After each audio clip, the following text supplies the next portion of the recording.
Hi, I'm Alan Kelly. I'm the senior colorist here at Filmbook Incorporated, and today we're going to be going with a blast from the past. We're going to be doing some old 70s film, and it's already been transferred at the end of the laboratory, and it's full frame 16, so they've cropped it in camera in as a 178 or 185, and it was shown theatrically that way.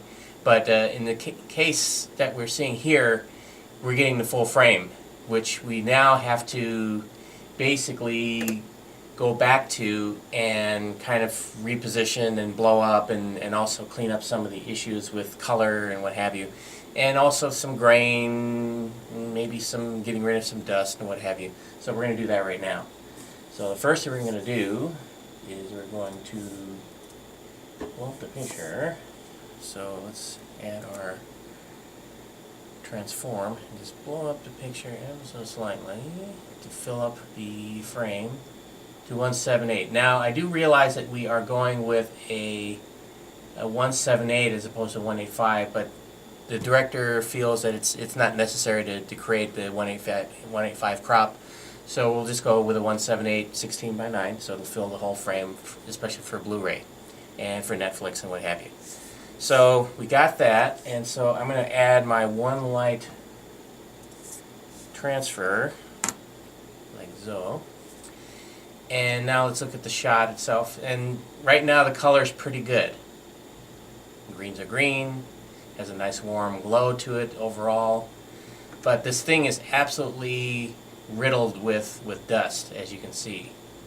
So, and one of the tools that Baselight can do is, of course, get rid of some of those spots and what have you in the frame. So we can just go in and just go into the shot and just kind of grab a couple elements here, or little bits of dust, and just kind of blot those out, like so. And right here. And let's advance it a frame or two, and here's some more dust we have to get rid of. Oops, let's reposition that. There we go. And then get rid of that dust. There's dust everywhere, unfortunately, on this film because it wasn't cleaned and stored properly, I guess. And I could spend hours and hours just cleaning up just the dirt alone without doing any color correction. But we would treat that as a separate pass, obviously. So, without further ado, we'll just keep going on the shots. Move on to the next scene when the bikers roll into town. And here we have a scene of a couple kind of arguing over what these guys are intending to do. It's kind of cutting back and forth.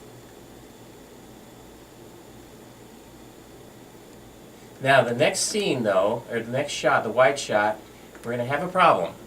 As you can see, in the upper left-hand corner, we have an arm in the shot, because what was happening is that I guess the assistant cameraman was holding the slate up above the lens to kind of act as a shield for the lens to keep the sunlight from entering the lens.